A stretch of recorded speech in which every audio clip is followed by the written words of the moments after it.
And welcome back to Doki Doki Literature Club. And now we are going to choose on another girl. Let's go with Natsuki next.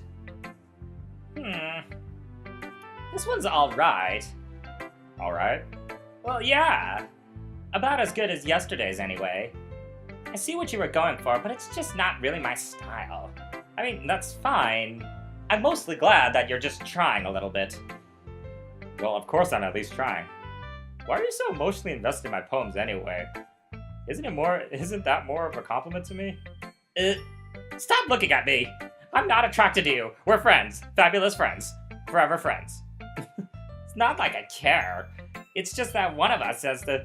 It's just that one of us in this club has to make sure you're not slacking off.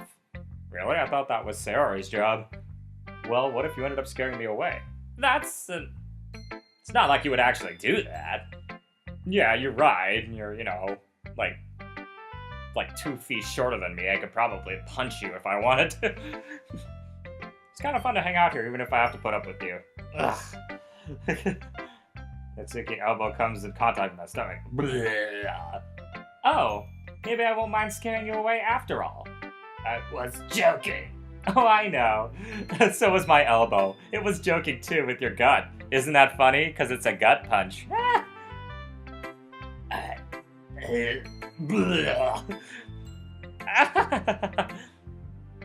I'm in pain. How the hell do you call that a joke? That seriously hurt. Maybe it was funny to her. I guess that's the kind of point. I really should just watch my eyes when it comes to Natsuki. Anyway, Natsuki holds out poem to me like nothing happened. I'll be your beach. Subtle. Your mind is so full of troubles and fears that diminished your wonder over the years. But today I have a special place, a beach for us to go. A shore reaching beyond your sight, that sea that sparkles with brilliant light, the walls that melt your mind away before the sunny glow. I'll be the beach that washes your worries away. I'll be the beach that you daydream about each day. I'll be the beach that makes your heart leap in a way you thought had left you long ago. Let's bury your heavy thoughts in the pile of sand, bathe in the sunbeams, and hold my hand. Wash your insecurities away. It's like, wow, why did I think there was a way right there? Wash your insecurities in the salty sea, and let me see you shine. Leave your memories in a footprint trail, set you free in my windy sail, and remember the reasons you're wonderful when you press your lips to mine. I'll be the beach that washes your worries away. I'll be the beach you daydream about each day. I'll be the beach that makes your heart leap in a way you thought you'd left long ago. But if you let me by your side, your own beach, your own escape, you'll learn to love yourself again. I feel like that's a song. Why can't we give love that one more chance? Yeah. I felt like writing about negative things. I felt like I kept writing about negative things, so I wanted to write something with a nice message for once. Besides, the beach is awesome. Kinda hard to write anything negative about the beach. Except all the marine life that eats you while you are in the shore. Seriously, all that we need is just a fucking shark that just comes onto the beach and eats someone and then goes back into the water and we are fucked. So you decided to write a message about the beach first, then came up with... You decided to write about the beach first, then came up with the message later. Yeah, well, it's only because of what happened yesterday. I mean, after Yuri and I realized that we kind of wrote the same thing, she wanted to pick a topic and have us both write about it, or whatever. You can really see her doing that too. Making us write about some simple topic and trying to impress me by coming up with something all fancy. Well, it's not like I care. I just did it anyway. I mean, I guess mine ended up being kind of metaphorical too, but there's nothing wrong with that once in a while. Not at least with good practice. Alright, let's see what Sayori says, because I haven't done her voice yet. It's nice, I guess. Come on, I can already tell you don't like it. Well, you don't need to worry about what I think. After all, you wrote this for someone else, didn't you? Probably Yuri. That slut! I didn't write this for anyone specifically. Maybe. That's not what I meant. That's not really what I meant, though. But it's okay. You're making new friends, just like I was hoping. You're making new girlfriends. That wasn't what I was hoping. I hoped that we would be friends forever. That makes me really happy. And you're happy too, right? In this club. If you're not, then you can leave. It's okay. I won't bug you anymore. Well, of course I am. Good. That's all that matters to me. Thank you, Rick. Sayori, is there something wrong? Huh? No, nothing. I'm just a little tired today. I was up all night thinking about how to slit Yuri's throat so that way you can fall in love with me again. Alright. Just tell me if you need anything. I will. Don't worry about me, okay? You can go play with everyone else now. If you insist. Yay! I'm gonna go home a little bit early today. Sayori? Tell Monica I wasn't feeling well, okay? I'll see you tomorrow. Before I can say anything else, Sayori cheerily walks out of the classroom humming to herself. Huh. I wonder if she's hiding something. Can't tell though. I might be just reading too much into it, but she might be hiding something. Alright, Yuri, what do you think? Rick, your writing has only improved in these last days. Every poem you've been showing to me has been nothing short of spectacular. I can really feel the emotions. I'm a little envious even. I don't think it ever came to me this naturally. Yuri, that's the wrong way to put it. This never did come naturally to me. But I've always been able to improve so much thanks to you. You're really the example I was chasing after. Is that so? Yuri smiles gently to herself. This feeling. I'm so glad I got the chance to share my writing. I never thought it would feel like this. I always thought it would be more like in one of these weird fantasy novels that I read, because that is how life imitates, is like fiction.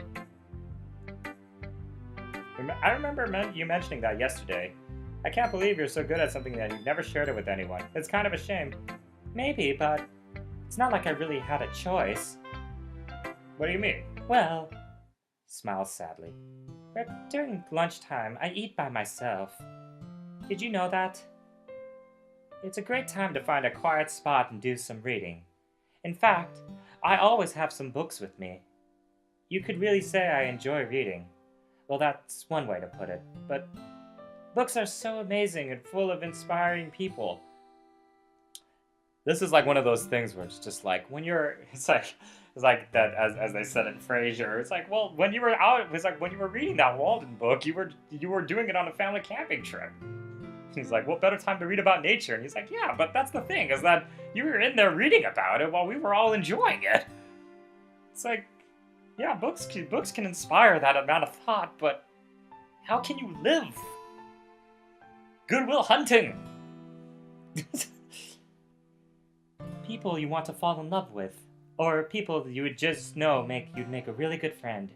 Cheerful people who always put a smile on your face. Or deep thinkers and problem solvers who discover mysteries of life, so when you look at it that way, I'm surrounded by friends every day, you know? And those friends don't laugh at me. They don't tease me for spacing out all the time. Make fun of my body type, and they don't hate me for acting like a know-it-all. People say that about you? I'm not a know-it-all, Rick. It's the opposite. I don't know anything. I don't know how to talk to people.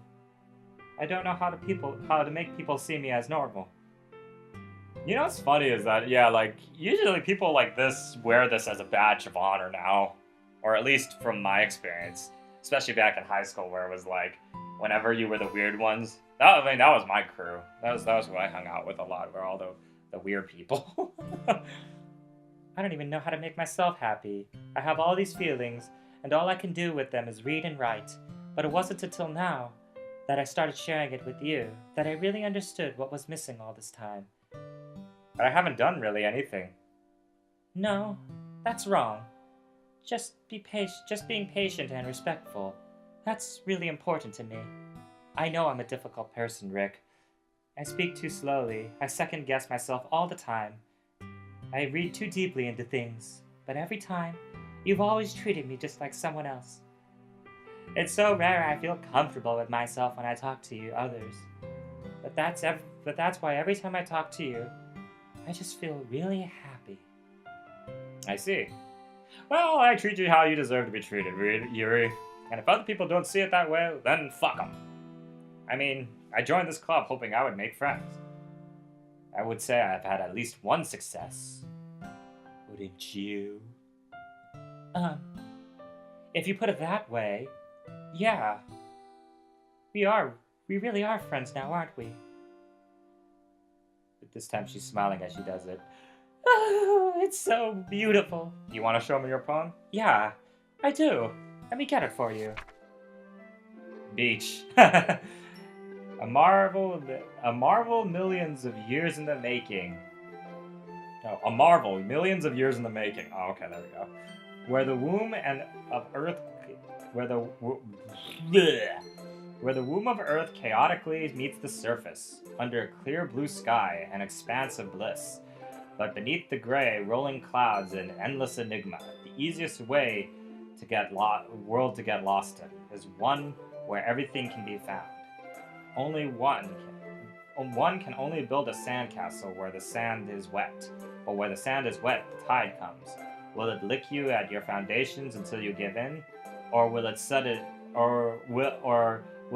wave send you crashing down in the blink of an eye?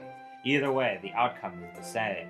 Yet we still build sandcastles. I stand where the foam wraps around my ankles, where my toes squish into the sand. The salty air is therapeutic. The breeze is gentle yet powerful.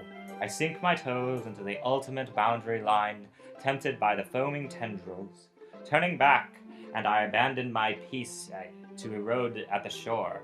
Drift forward, and I return to Earth forevermore. I kind of wish that some of these poems rhymed more. I mean, I know more modern poems don't do that too often, but I don't know, I'm kind of missing rhythm and just neatly falling into place. Anyways, I will call that an episode. Now we'll see you guys next time.